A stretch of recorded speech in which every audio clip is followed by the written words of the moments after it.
Hello, my dear students. Myself, Professor Sanjay Chabra, Faculty, Law and Governance, Jyoti Vidyapeeth, Women's University, Jaipur. Dear students, this session is for BCom LLB 6th semester, subject name Functional Accounting, Unit 3, session number 11, and session name is Meaning of Auditing and Principles, Basic Principles Governing an Audit. So my dear students, first we'll discuss about meaning of word auditing. What is auditing? So meaning and definition of auditing is, and before we'll go for definition meaning of auditing, it's advisable to know meaning of word auditing. The word audit is derived from Latin word audire, A-U-D-I-R-E, audire, which means to hear, to listen. Auditing is the verification of financial position as disclosed by the financial statements. It is an examination of accounts to ascertain whether the financial statements give a true and fair view, financial position and profit or loss of the business. So the auditing means to examine financial statements to know actual financial position, whether it gives true and fair view of profit and loss as well as the financial position of the business.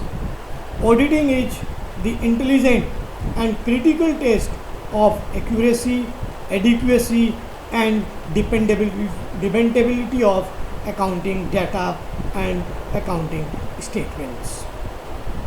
Different authors have defined auditing differently. We'll discuss some of the definitions. Say number one, as per L.R. Dixie, auditing is an examination of accounting records undertaken with a view to establishment whether they correctly and completely reflect the transactions to which they purport to relate.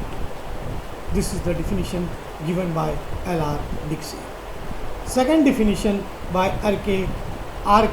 Mauch, M-A-U-T-Z, R.K. Mauch. So, auditing is concerned with the verification of accounting data, determining the accuracy and reliability of accounting statements and reports. Third definition, according to R.E. Schlosser. According to him, auditing is the systematic examination of financial statements, records and related operations to determine adherence to generally accepted accounting principles, management policies and stated requirements. So these are some definitions which we have discussed, which we elaborated for the word auditing or the meaning of auditing. The students, as you know, that auditing is done with the two objectives. Main objective is that whether full reliability of financial position of profit and loss. This is the main objective of the auditing, to find reliability of financial position of profit and loss statement. And then secondary objectives, other objectives of auditing is to check whether there is any misappropriation of case, whether there is any fraud or embezzlement of case, whether unnecessary entries are recorded or not. All these things comes under secondary objectives. Now here our main concern is, what are the basic principles governing an audit? So the basic principles governing an audit. Auditing and assurance standards given the basic principles as auditor has to follow while conducting an audit of financial statements of any organization. So first you note down that 9 principles which an auditor has to follow, or the basic principles regarding an audit. Number 1, integrity, objectivity and independence. Number 1, integrity, objectivity and independence. Number 2, confidentiality. Number 2, confidentiality. Number 3, skill and competence. Skill and competence. Number 4, work performed by others. Number 4, work performed by others. Number 5, documentation. Number 5, documentation. Number 6, planning. Number 6, planning. Number 7, audit evidence. Number 7, audit evidence. Number 8, accounting system and internal control. Accounting system and internal control. And number 9, conclusion, audit conclusions and reporting. Audit conclusions and reporting. Now let us discuss these 9 principles which governs an audit. So number 1, integrity, objectivity and independence. Any professional should be straightforward, honest and sincere in his approach. As auditor is a professional who is given access to entire financial records of the organization he is auditing. He is also interested with funds of other persons for the purpose of audit. So he should show a high standard of integrity and maintains a separate purpose of audit.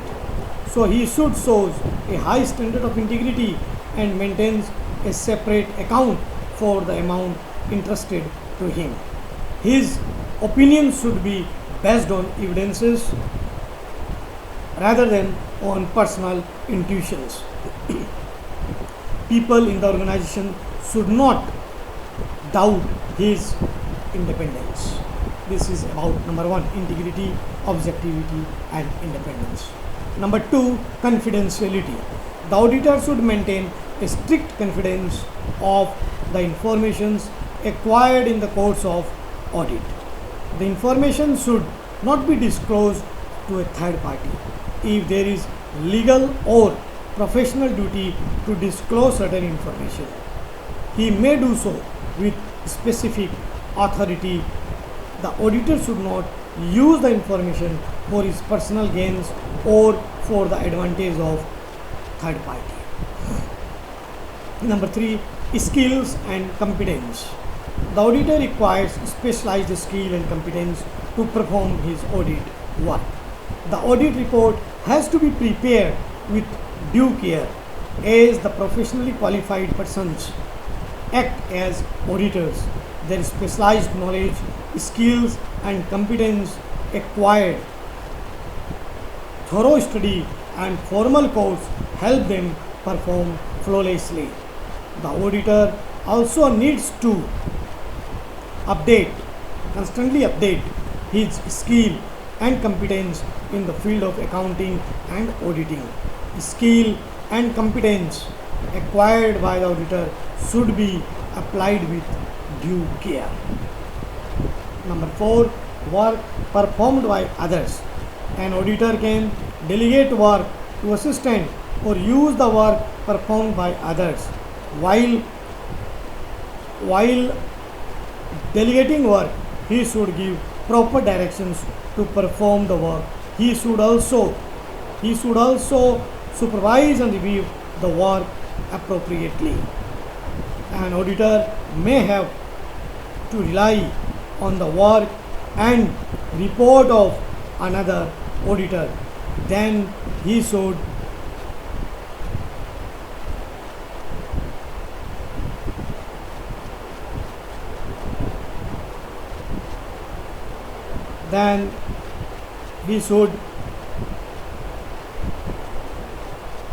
ensure the adequacy of the nature and purpose of the work.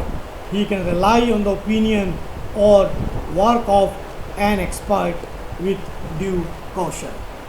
Number 5, documentation. Adequate documentation serves as an evidence of the audit performed. It will support the fact that the audit was carried out in accordance with basic principles. Maintenance of working papers is useful in planning, performance, supervision, and review of audit. Therefore, the auditor is required to document matters in support of audit work performed by him. Number 6, planning.